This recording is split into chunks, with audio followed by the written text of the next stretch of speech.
Hello everyone, welcome back. My name is Shivam और इस channel पर हम आपसे एजुकेशनल कंटेंट और केवीएस रिलेटेड अपडेट्स शेयर करते हैं।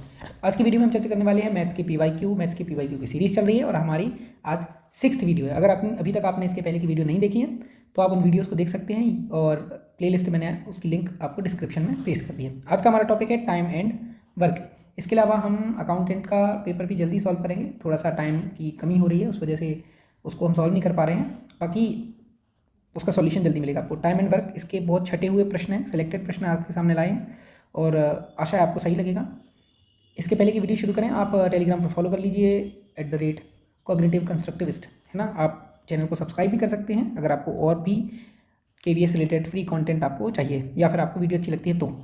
और आप टीचमेंट ऐप डाउनलोड कर सकते हैं, फ्री प्लेटफॉर्म है ना। इसका कोई प्रमोशन नहीं है और यहाँ आप फ्री मॉक टेस्ट भी दे सकते हैं जो मैंने खुद बनाए हैं। ओके, चलिए शुरू करते हैं। देखिए, कुछ लोगों का कहना था कि थोड़ा सा लंबी हो जाती है वीडियो। लंबी हो जाने का मतलब है कि बहुत कम क्वेश्चंस हुए थे पिछली वीडियो में और टाइम बहुत ज़्यादा लगा था। उसका रीज़न ये था कि जो क्वेश्चंस थे वही लेंदी थे और मैंने एक से ज़्यादा मेथड आपके साथ डिस्कस की थी और कई लोग बेसिक्स ही नहीं समझ पाते, फिर हम एडवांस जल्दी जल्दी सॉल्व करने का प्रयास करेंगे तो फिर वो औचित्य नहीं रह जाएगा वीडियो का। तो जिनको मैथमेटिक्स अगर अच्छे से आती है एक्चुअल में, तो उनके लिए एक्चुअल में वीडियो से थोड़ा परहेज करना चाहिए, उनको केवल प्रैक्टिस ही करना चाहिए, मेरी सलाह है ना। तो जिनको मैथमेटिक्स बहुत कमज़ोर है तो उनके लिए वीडियो सही रहेगी, क्योंकि उनको एटलीस्ट मोर देन हाफ जो है वो स्कोर करना है मैथमेटिक्स में, है ना। जैसे मान लीजिए 20 क्वेश्चन है तो 10 से ऊपर तो कम से कम स्कोर कर लें, तो इसलिए वीडियो उन्हीं के लिए होनी चाहिए। लेकिन जिनका स्कोर पहले से ही आता है 12, 13, 15, तो वो केवल उनका स्पेसिफिक टॉपिक की वीडियो ही देखें, ज़्यादा वीडियो देखने में टाइम वेस्ट ना करें। ठीक है, शुरू करते हैं। तो एक साथ मिलकर ए, बी और सी एक काम को 12 दिन में पूरा करते हैं। तो ए, बी, सी कर रहे हैं 12 दिन में पूरा। थोड़ा सा समझने वाली बात है ना। तीनों ने मिलकर 2 दिन काम किया और फिर उसके बाद सी काम छोड़कर चला गया। शेष काम को ए और बी ने मिलकर 15 दिन में पूरा किया। सी अकेला आरंभिक काम को कितने दिन में पूरा करता है? तो A, B and C working together 12 दिन में पूरा कर रहे हैं, 12 डेज में। सब तीनों के तीनों ने वर्क किया 2 दिन तक और उसके बाद सी चला गया तो ए और बी ने बाकी दिन काम किया पूरे 15 डेज में। सी अकेला करता तो कितने दिन में वो पूरा ओरिजिनल वर्क करता? ये हमारा प्रश्न कह रहा है। कैसे करेंगे? अगर ज़्यादा कुछ ना भी समझ में आ रहा तो बिल्कुल सिंपल सा लॉजिक है। ऐसा समझिए कि ए, बी और सी ये 12 दिन में पूरा काम कर रहे थे। अब इसमें से इन्होंने 2 दिन तो कर लिया, तो इसका मतलब है बचा हुआ काम ए, बी और सी 10 दिन में करते, क्योंकि 12 दिन में पूरा कर रहे थे, 2 दिन उन्होंने कर लिया तो 10 दिन में। लेकिन अब कह रहे हैं सी ने छोड़ दिया है, ए और बी ने बचा हुआ काम 15 दिन में करा। इसका मतलब है कि अकेले ए और बी ने 15 दिन में किया। अगर सी और होता तो 10 दिन लगने वाले थे। इसका मतलब है ए, बी और सी का, तीनों का और ए और बी दोनों का लगने वाले टाइम का अनुपात कितना है? 10:15, 10 डेज, 15 डेज। अब देखना, इसको हम शॉर्ट में लिख सकते हैं ना, 2:3, 2:3 का अनुपात लग रहा यदि तीनों काम करते या फिर दोनों काम करते। अब इसका जो क्षमता होती है, क्षमता मतलब एफिशिएंसी टाइम की अपोजिट होती है। मतलब कार्य क्षमता निकालें तो ए, बी, सी की कार्य क्षमता आएगी 3 और ए, बी की कार्य क्षमता आएगी 2। मतलब अगर ये 3 काम करते हैं 3 यूनिट तो ये 2 यूनिट काम करते हैं। टाइम का उल्टा है ना, टाइम का उल्टा रेशियो। तो अब देखा जाए ए और बी और सी 3 काम करते हैं, ए और बी 2 ही काम करते हैं। इसका मतलब है जो सी बचा वो 1 काम करता होगा। ए, बी, सी 3, ए, बी 2, इसका मतलब है सी 1 होगा ना, है ना। तो अब हमें सी की एफिशिएंसी पता चल गई। सी की एफिशिएंसी क्या है? देखिए, अब हमें ये पता है कि ए, बी, सी तो 3 काम करते हैं और 12 दिन में पूरा कर लेते, तो काम कितना हुआ? एक दिन में 3 काम करते हैं तो 12 दिन में 36 काम पूरा करते हैं, है ना। और सी तो एक दिन में 1 ही काम करता है, तो 36 काम करने के लिए उसको कितने दिन लगते हैं? 36 दिन ही लगते, 36 डेज। तो इस तरह से इसका आंसर हो जाएगा। बढ़ते हैं नेक्स्ट क्वेश्चन। ये प्रश्न थोड़ा सा बड़ा है। ए और बी एक साथ मिलकर एक काम को 15 दिन में पूरा करते हैं। तो ए प्लस बी जो है वो 15, है ना, 15 दिन लगाते हैं। फिर बी प्लस सी लिखा हुआ है कितना? 12 दिन। फिर सी और ए मिलकर काम कर रहे हैं, तो सी प्लस ए जो है उनका टाइम जो पीरियड है वो है 10। सबसे पहले तो हम क्या करते हैं? एलसीएम मेथड से करते हैं। 15, 12 और 10 का एलसीएम निकालते हैं। 15, 12 और 10 का एलसीएम कितना आता है? 60 आता है। कितना आता है? 60। लेकिन मैं इसका डबल लिख रहा हूँ, एलसीएम ना लिखकर 120 लिख रहा हूँ, डबल, 60 का डबल। उसका रीजन मैं आपको बताऊँगा। तो उसका रीजन है क्या है कि आगे प्रश्न में 3/8 की चर्चा हो रही है। फिर आप डिवाइड करोगे ना, 8 से 60 में डिवाइड नहीं होता, जबकि 120 में डिवाइड हो जाता है, इसलिए हम वो यूज़ कर रहे हैं, है ना। तो 60 यूज़ कर लो चाहे 120, कोई फर्क पड़ने वाला नहीं है ना। तो अगर सोचिए ए और बी 15 दिन में कोई काम कर पा रहे हैं, 120 काम कर रहे हैं। काम करने का मतलब इसको ये समझ लो, इसको ले लो कि समझो 120 बाल्टी पानी भरना। 15 दिन में 120 बाल्टी पानी भर रहे हैं तो एक दिन में 8 बाल्टी भरते होंगे। 12 दिन में 120 भर रहे हैं तो बी और सी एक दिन में 10 भरते होंगे। और सी और ए 10 दिन में 120 भर रहे हैं, मतलब एक दिन में 12 भरते होंगे। इन तीनों की कार्य क्षमता को जोड़ दें तो ए, बी, बी, सी, सी, ये 2 बार आएगा। ए, बी, बी, सी, सी, है ना। तो ये 2 बार आएगा, तो 2A प्लस बी प्लस सी जो है वो किसके बराबर आएगा? इनकी कार्य क्षमता कितनी है? 8, 10, 18 और 12, 30। ये तो डबल उन दोनों की डबल कार्य क्षमता के बराबर है। तो अगर मैं डबल हटा दूँ तो ए बी सी तीनों की मिलाकर कार्य क्षमता आएगी 15। अब देखना ए बी सी की मिलाकर 15 है और ए और बी की मिलाकर 8 है, मतलब सी की कितनी हुई 7। बी और सी की 12 है, ए बी सी की 15 है, इसका मतलब है ए की कितनी हुई 3। सी और ए की कार्य क्षमता जो है, सी और ए की कार्य क्षमता है वो 12 है, ए बी सी की मिलाकर 15 है, मतलब बी की कितनी हुई 3 और ए की हुई 5। सॉरी, ए की हुई 5 क्यों? क्योंकि ए और बी और सी की मिलाकर कार्य क्षमता है 10, 15 में से 10 जाएंगे तो अकेले ए की बचेगी 5। अब हमें तीनों की क्षमता पता चल चुकी। ऐसे समझ लो कि सी एक दिन में 7 बाल्टी पानी भर लेता है, ए 5 बाल्टी भर पाता है और बी 3 बाल्टी पानी भर पाता है ना, तीनों मिलकर इतना भर पाते हैं।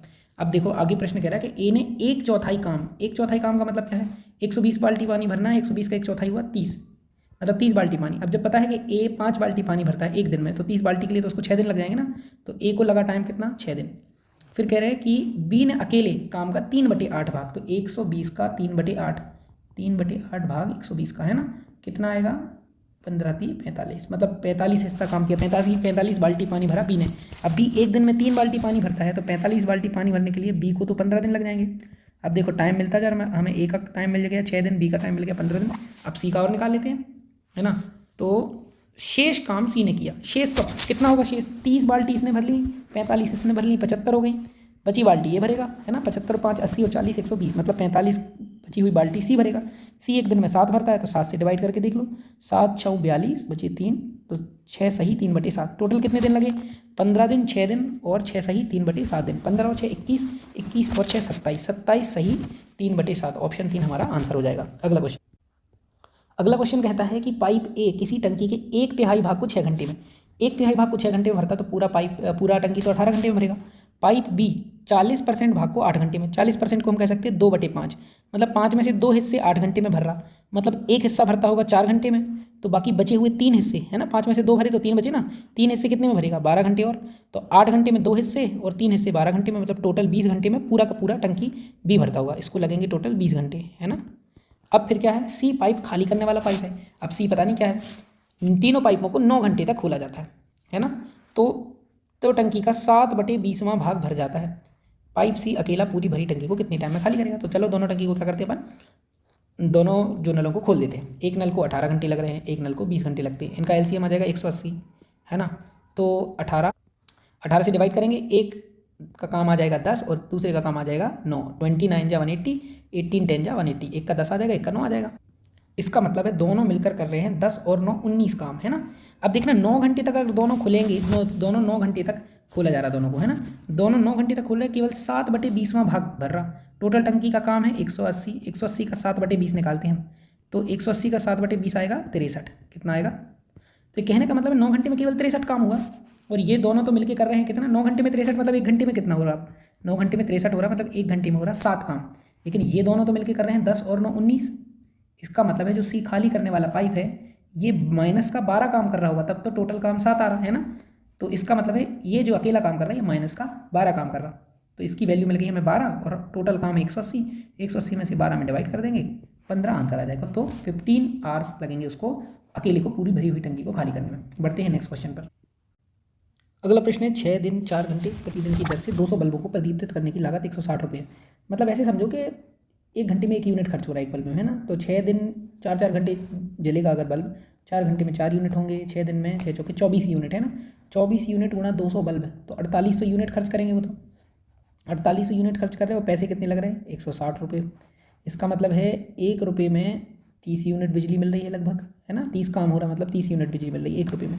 अब आपको पता है कि 384 रुपये में बिल जलाना है कितना, तो 384 रुपये, इसका मतलब है 384 गुणा 30 यूनिट बिजली मिल गई, 1 रुपये में 30 यूनिट, तो 384 में 384 गुणा 30, और उतनी यूनिट खर्च करने के लिए आपको कितना बल्ब जलाने पड़ेंगे, 15 दिन तक 3 घंटे तक एक्स बल्ब जलाने पड़ेंगे, पता नहीं वो कितने हैं, है ना। तो अब ये नीचे ले आएंगे हम, एक्स की वैल्यू पता चल जाएगी, एक्स की वैल्यू हो गई 384 × 30 डिवाइडेड बाई 15 × 3, तो यहाँ 10 आ जाएगा, और 5 दूनी 10, 5 3 15, और यहाँ इससे डिवाइड कर देंगे 128 दूनी 256, एक्स की वैल्यू आ जाएगी 256। आगे बढ़ते हैं। तो नेक्स्ट प्रश्न है कि पाइप ए जो है 4 आवर्स में किसी टैंक को फिल कर सकता है और बी जो है वो 6 आवर्स में एम्प्टी कर सकता है ना। अगर दोनों पाइप को एक साथ ओपन कर दिया जाएगा टुगेदर तो टैंक का जो कुछ पोर्शन है वो 17 मिनट्स में भर जाएगा। पोर्शन आपको बताना है। अब देखिए यहाँ मिनट है, यहाँ आवर्स हैं, तो पहले इनको बराबर कर सकते हैं आप, लेकिन कैलकुलेशन बड़ी हो जाएगी। तो अभी हम मिनट आवर्स भी मान लेते हैं, बाद में इनको मिनट में कन्वर्ट कर देंगे। तो ए जो है उसको 4 घंटे लग रहे हैं और बी को लग रहे हैं 6 घंटे, लेकिन बी का काम नेगेटिव है ना, क्योंकि वो जो है वो टंकी खाली कर रहा है। एलसीएम आएगा 24, 12 भी आ सकता है ना, 12। तो 4 × 3 = 12 और 6 × 2 = 12। तो एक कर रहा है 3 काम और बी कर रहा है माइनस का 2 काम, है ना। अब सिंपल सी बात है, ए कर रहा है 3 काम, बी कर रहा है माइनस का 2 काम, वो भी मतलब अब बी माइनस का 2 कर रहा है, ए 3 कर रहा है, तो टोटल काम कितना हुआ, 3 और -2 मिला दें तो 1 काम। दोनों अगर मिलकर काम कर दिया है, दोनों एक को एक साथ खोल दिया जाए तो एक ही काम हो रहा है। तो अब एक काम 1 घंटे में हो रहा है तो 12 घंटे में 12 काम हो पाएगा, मतलब टोटल टाइम लगेगा उनको 12 घंटे दोनों को मिलकर टंकी को भरने में, है ना, दोनों को करने में। 12 घंटे को अगर मिनट में चेंज कर दिया जाए तो 60 से मल्टीप्लाई कर देंगे, 720 मिनट कह सकते हैं हम इसको। 720 मिनट में पूरी टंकी भर पाएगी। तो आपको 70 मिनट में पूछा है कि 70 मिनट में कितना भाग भरेगा, तो 70 मिनट में देख लीजिए 70 जो है वो 720 का कितना हिस्सा है ना, तो 7/72 पार्ट है वो। तो नेक्स्ट क्वेश्चन है कि 35 व्यक्ति 6 दिन में कोई काम कर रहे हैं तो 15 व्यक्ति को कितने दिन लगेंगे। तो एक सिंपल सी चीज़ है, वर्क = होता है एफिशिएंसी इंटू टाइम। अगर काम एक जैसा है तो एफिशिएंसी इंटू टाइम की वैल्यू कांस्टेंट रहेगी, मतलब 35 व्यक्तियों की जो एफिशिएंसी है उनको जो टाइम लग रहा, कम व्यक्तियों की जो एफिशिएंसी होगी उसके हिसाब से टाइम बढ़ जाएगा, है ना। एफिशिएंसी कम होगी तो टाइम बढ़ जाएगा, टाइम घटाओगे तो एफिशिएंसी बढ़ जाएगी। तो लेकिन वर्क सेम है तो 35 × 6 कर देंगे, बराबर आ जाएगा 15 × x, क्योंकि हमें व्यक्ति पता नहीं है। अब इस तरह से निकाल लेंगे हम, है ना। 5 × 3 = 15, 5 × 7 = 35, 3 × 2 = 6, 7 × 2 = 14, x की वैल्यू आ जाएगी 14। कैलकुलेशन आप कर सकते हैं। ये भी पिछले कुछ जैसे प्रश्न किया था कुछ इसी तरह का प्रश्न है कि ए और बी एक साथ मिलकर किसी काम को 24 दिन में कर सकते हैं। अब देखना, ए और बी को दोनों को मिलकर 24 दिन लग रहे हैं, मिलकर काम करना शुरू किया, 20 दिन बाद ए ने काम छोड़ दिया, तो अब इसका मतलब है बी अकेला काम कर रहा। कितने दिन बाद, 20 दिन के बाद, 20 दिन बाद। अब देखना 20 दिन बाद ए और बी को जिस काम को करने में 4 दिन और लगने चाहिए थे, अकेले बी को उस काम को करने में 26 दिन में काम पूरा हुआ, मतलब 6 लग गए। 4 की जगह कितने लग गए, 6 दिन लग गए। इसका मतलब इनके काम का रेशियो है, दिन का रेशियो, टाइम का रेशियो है 4/6। किसके, ए और बी दोनों के, है ना। तो इसको हम कह सकते हैं 2/3। इसका मतलब है ए और बी की एफिशिएंसी 3 हुई, है ना, और बी की एफिशिएंसी 2 हुई। अब जब दोनों की मिलकर 3 है, अकेले की 2 है, इसका मतलब है ए की 1 हुई, ए की एफिशिएंसी 1 हुई। इसका मतलब है ए 1 घंटे में, 1 दिन में 1 काम करता है ना। तो अब हमें पता करना है टोटल काम कितना है। टोटल काम हुआ, दोनों की एफिशिएंसी 3 है, 24 दिन में उनका टोटल काम होता है, तो टोटल काम हुआ 24 × 72। टोटल काम 72 हुआ, लेकिन ये नहीं पूछ रहा है कि बी टोटल काम कितने में करेगा। टोटल काम का 1/3, तो 72 का 1/3 कितना होगा, 24 काम। बी को 24 काम करना। अब हमें पता है कि बी जो है वो 2 काम करता है 1 दिन में, तो 24 काम कितने दिन में करेगा 12 दिन में, तो इसका आंसर हो जाएगा 12 दिन। अगला प्रश्न करता है कि Q is twice as fast as P, मतलब Q/P, इनकी एफिशिएंसी है 2/1। अगर दोनों एक साथ काम करेंगे तो दोनों की एफिशिएंसी जुड़ जाएगी, 3 काम हो जाएगा। वो 15 दिन तक करती रहेंगी, तो 1 दिन में 3 काम करेंगे तो 15 दिन में कितना काम कर लेंगे, 45 काम कर लेंगे। कह रहे अगर P को अकेले करना पड़े वही, तो P को अकेला करना पड़ेगा, तो P तो भाई P का काम 1 दिन में 1 ही कर पाता। जब 1 दिन में 1 कर पाता तो 45 काम जो है वो तो 45 दिन में ही कर पाएगा, है ना। 1 दिन में 1 तो 45 दिन में 45, तो ऑप्शन नंबर 1। अगला प्रश्न है, 8 घंटे प्रतिदिन कार्य करते हुए 12 व्यक्ति 40 दिन में काम कर सकते हैं। उसी कार्य को 20 व्यक्ति 6 घंटे प्रतिदिन करते हुए कितने दिन में समाप्त करेंगे। तो 8 घंटे 12 व्यक्ति 40 दिन, है ना। तो वर्क = एफिशिएंसी, है ना। एफिशिएंसी 12 व्यक्ति ये एफिशिएंसी हो गई, और टाइम ये दोनों ही टाइम है ना, घंटे भी और दिन भी। इस तरफ भी रख देंगे 20 व्यक्ति 6 घंटे x दिन, है ना। तो बस यही तो करना है, 20 × 2 = 40 और 6 × 2 = 12, 8 × 2 = 16, 2 = 32, ये आंसर हो जाएगा। आगे बढ़ते हैं। 5 व्यक्ति किसी कार्य के आधे कार्य को 4 दिन में कर पाए। जब आधे कार्य को 4 दिन में कर पाए, तो अगर इनसे पूरा कराया जाता तो 8 दिन लगते इनको। शेष कार्य आधा किया तो आधा ही बचा होगा ना शेष। आधे कार्य को 2 दिन में पूरा करने के लिए कितने व्यक्ति चाहिए। तो जो आधा नहीं करना होता, पूरा ही करना होता, तो 2 दिन की जगह प्रश्न होता 4 दिन का। आधे कार्य को 2 दिन में पूरा करना है, इसका मतलब है बचा हुआ पूरा कार्य अगर करना होता तो 4 दिन में पूरा करना होता।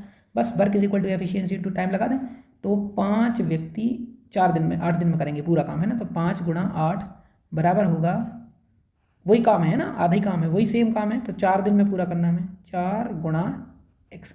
5 गुणा 8 बराबर 4 गुणा एक्स। चाहे तो आप ऐसे भी कर सकते थे 5 गुणा 4 बराबर 2 गुणा एक्स, क्योंकि ये भी आधा है और ये भी आधा है, बराबर बराबर काम है, तो ये भी सही हो जाता है, ये भी सही हो जाता है, दोनों में ये आधे आधे हैं।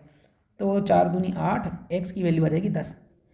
तो अगर आपको शेष कार्य 2 दिन में पूरा कराना है तो 10 आदमी चाहिए, लेकिन आपसे ये नहीं पूछा कितने आदमी चाहिए, कितने आदमी और चाहिए। तो 5 तो पहले से थे, 5 और चाहिए होंगे तब तो 10 होंगे, तो इसका आंसर ऑप्शन 2 होगा। लेकिन अगर आपने ध्यान नहीं दिया तो ऑप्शन 1 लगा के आ जाएंगे बनते हुए क्वेश्चन में, थोड़ा सा ध्यान रखिएगा। नेक्स्ट प्रश्न है, नल ए और बी किसी टंकी को 60 मिनट और x मिनट में भर सकते हैं। दोनों नलों को 20 मिनट तक एक साथ खोला जाता है। अब देखना, ए नल को टोटल लग रहा है 60 मिनट, है ना, तो अब 1 मिनट में कितना काम कर रहा होगा, 1 मिनट में ए कर रहा होगा 1/60। ऐसे बी को लग रहा है x मिनट, तो 1 मिनट में कर रहा होगा 1/x काम। ऐसे समझ सकते हो कि अगर ऐसा समझ लो कि 1 घंटे में समझो 60 रोटी बनाते हो, कितनी, 1 घंटे में 60, तो 1 मिनट में कितना बनाओगे, 1 मिनट में काम करोगे आप 60/60, है ना, 60 काम बटे 60 मिनट से डिवाइड कर दिया, कितना आ जाएगा, 1 रोटी, 1 मिनट में 1 रोटी। ऐसे ही अपन यहाँ भी कर रहे हैं, तो 1/60 और 1/x। अब प्रश्न कह रहे हैं दोनों एक साथ 20 मिनट तक काम करेंगे, तो 1/60 प्लस 1/x मल्टीप्लाई 20, क्योंकि 20 मिनट तक इनको मिलकर काम करना है। फिर ए को बंद कर दिया, जब ए को बंद कर दिया इसका मतलब है बी अकेला काम करेगा, प्लस बी अकेला काम करेगा, बी का काम क्या है 1/x। लेकिन कितनी देर तक कर रहा है, बाकी जो काम बचा है उतनी देर तक कर रहा, 33 सही 1/3 मिनट। क्या इसको मैं 100/3 मिनट लिख लूँ, है ना। टोटल काम कितना है, टोटल काम तो हमने एक ही माना था, इसके बराबर रख देते, बस इसको सॉल्व करना है आपको, 20 से गुणा कर दो, है ना, 20/60 मतलब 1/3 प्लस 20/x प्लस 100/3x।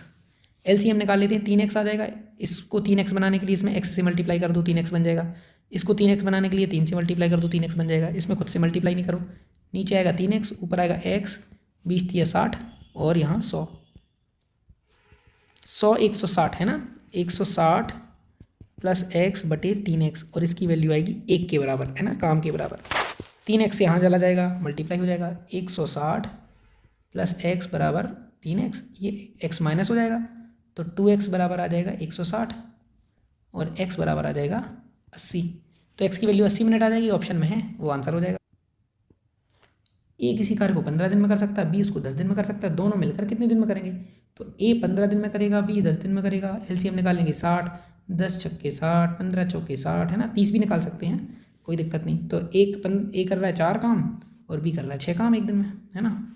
तो अब क्या करेंगे हम, द टाइम टेकन बाय, दोनों ने मिलकर कितना काम करेंगे, दोनों मिलकर करेंगे 10 काम और टोटल काम है 60, डिवाइड कर देंगे, हमें पता चल जाएगा 6 दिन लगेंगे, है ना। नेक्स्ट क्वेश्चन पर चलते। नेक्स्ट क्वेश्चन कहता है कि ए बी टंकी को 18 और 27 घंटे में भर सकते हैं। तो ए के लिए लिख दो आप 18 और बी के लिख लीजिए 27। एलसीएम कितना आएगा 54, 18 3 जा 54, 27 2 जा 54, मतलब ए करता है 3 काम, बी करता है 2 काम।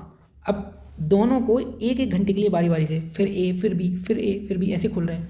पहले बी खोला जा रहा, मतलब पहले बी फिर ए फिर बी फिर ए, पूरी टंकी कितने घंटों में भर जाएगी। तो अब पहले देखना, एक पहले बी खोला जाएगा, है ना, बी 2 काम होगा, फिर ए खोला जाएगा 3 काम, फिर बी खोला जाएगा 2 काम होगा, फिर ए खोला जाएगा 3 काम होगा। अगर हम 2 2 का पेयर बना लें तो एक पूरे पेयर में 5 काम हो रहा है ना, 2 घंटों में 5 काम हो रहा है, ऐसे 2 घंटों में 5 काम। तो 54 में पहले हम 5 से डिवाइड कर देंगे, तो 10 तो पेयर मिल गए और फिर 4/5 काम और बचा। 10 पेयर मतलब कितने घंटे, 20 घंटे, है ना, क्योंकि हमने 5 से कैसे डिवाइड किया, 2 के काम को मिलाया है, 2 और 3 5, तो 10 पेयर बन गए ना। अब फिर से बी की बारी आएगी, बी की बारी आएगी तो बचे हुए 4 काम में से 2 काम ये कर लेगा 1 घंटे में, तो 20 घंटे तो पहले लग गए, 1 घंटा और 21 घंटे हो गए। अब बचा हुआ 2 काम और वो किसको करना है, ए को करना है। अब ए की एफिशिएंसी आपकी 3, ए की एफिशिएंसी 3 है तो 3 से डिवाइड कर देंगे, तो हमारे पास टोटल दिन 20 दिन ये थे, 1 दिन ये लगा, तो 21 सही 2/3, ये हमारा आंसर हो जाएगा। अगला प्रश्न है, ए बी मिलकर काम करते हैं 30 दिन में, मतलब ए प्लस बी करते हैं 30 दिन में। उन्होंने मिलकर 20 दिन काम किया, तो उन्होंने मिलकर 20 दिन किया, तो अब बचा हुआ काम 10 दिन में पूरा होना चाहिए था। बचा हुआ काम जो ए और बी 10 दिन में पूरा करते, बेचारे बी ने छोड़ दिया तो ए को 20 दिन में करना पड़ा। मतलब जो काम ए और बी 10 दिन में करते वो अकेला ए 20 में कर पाया, मतलब उनके टाइम का रेशियो हुआ 1:2। इसका मतलब है ए और बी की और अकेले ए की एफिशिएंसी का रेशियो हुआ 2:1। अब जब ए और बी की एफिशिएंसी 2 है, अकेले ए की 1 है, तो बी की भी तो 1 ही होनी चाहिए। इसको मैं 1:1 कह सकता ना, ए बी, तो बी की भी 1 होनी चाहिए। अब आपसे पूछा गया है कि अकेला ए कितने दिन में काम पूरा कर सकता है। जब दोनों 30 दिन में कर सकते हैं तो अकेला कितने में करता, 60 में। ए भी करता, बी भी करता, क्योंकि दोनों की एफिशिएंसी बराबर है। और नहीं भी कर सकते तो ऐसे समझ लीजिए दोनों की एफिशिएंसी मिला के कितनी है, 2। दोनों की एफिशिएंसी 2 है तो 30 दिन में कितना काम करेंगे, 60। 30 दिन में 60 काम होगा। अब 60 काम अकेले ए को करना है, ए तो एक दिन में एक ही काम करता है, तो 60 दिन में 60 काम कर पाएगा, है ना। तो इस तरह से आज के हमारे सारे प्रश्न इस वीडियो के फिनिश हुए, और आशा करते हैं आपको वीडियो हो सकता है पसंद आई हो। थोड़ा सा हमने जल्दी एक्सप्लेनेशन दिया है, अगर आपको ये एक्सप्लेनेशन सही नहीं लग रहा तो फिर से शॉर्ट और स्लो एक्सप्लेनेशन देंगे। थोड़ा सा इस वीडियो में देखिए हमने 15 क्वेश्चन कवर कर लिए 25 मिनट से कम समय में, है ना। तो वीडियो अच्छी लगती है तो चैनल को सब्सक्राइब कर सकते हैं आप, और इसमें आपको आगे और भी हेल्प मिलती रहेगी। कमेंट में अपनी क्वेरीज लिख सकते हैं। Thank you very much, have a nice day.